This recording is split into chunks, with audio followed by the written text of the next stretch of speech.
En présidant l'ouverture de la première session de la législature 2026, l'honorable Malick Sopor Touteh annonce en des mots à peine voilés le vote d'une loi consacrant la prorogation du mandat des députés déjà annoncé par le président de la République dans son discours à la jeunesse le 10 février 2026. Au-delà de l'ordre du jour habituel et au regard des délais impartis, la session qui s'ouvre ce jour devrait être déterminante quant à la procédure de report des élections attendues.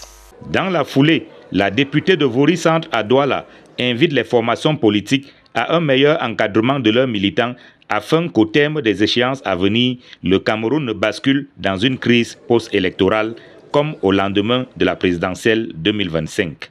Appelle à leur responsabilité pour un meilleur encadrement et une éducation effective de leurs militants pendant la nouvelle période d'attente.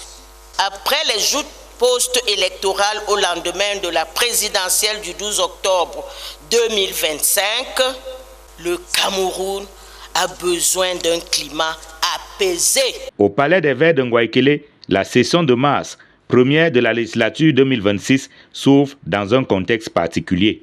Il me plaît d'annoncer que notre Parlement accueille au mois de juillet prochain la 51e session plénière de l'Assemblée parlementaire de la francophonie APF.